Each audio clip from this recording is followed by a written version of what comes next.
Jack London, Nigor the Cabot, Part 2. Thou wouldst not come to the unknown Sitka on the great salt sea.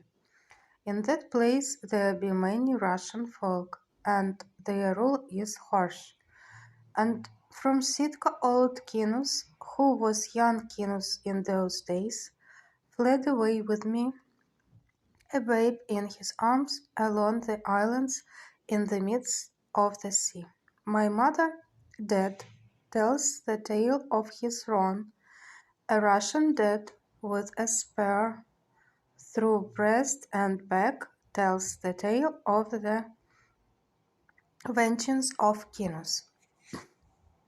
But whenever we fled, and however far we fled, always did we find the hated Russian folk.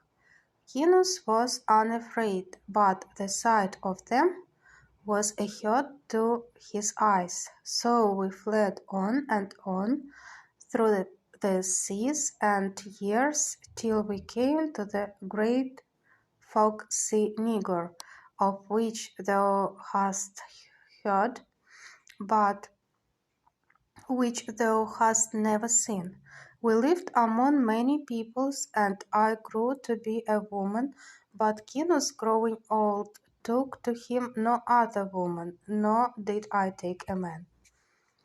At last we came to Pastolik, which is where the Yukon drowns itself in the great folk sea. Here we lived alone on the rim of the sea among a people by whom the Russians were well hated. But sometimes they came, these Russians, in great ships, and made the people of Pastolik show them the way through the islands uncountable of the many-mouthed Yukon. And sometimes the men they took to show them the way never came back, till the people became angry and planned a great plan. So when there came a ship, old Kinus stepped forward and said he would show the way.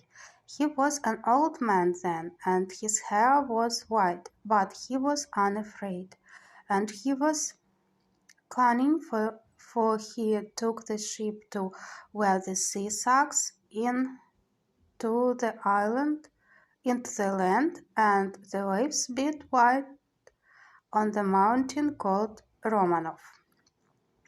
The sea sucked the ship into where the waves beat white, and it ground upon the rocks and broke open its sides.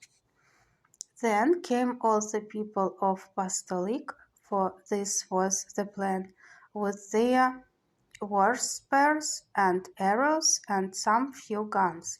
But first the Russians put out the eyes of old Kinus, that he might never show the way again. And then they fought where the waves beat white with the people of Pastolik. Now the headman of these Russians was Ivan. It was with his 2 thumbs who drew out the eyes of Kinus. It was who fought his way through the white water with 2 men left of all his men, and went away along the rim of the great fog sea into the north.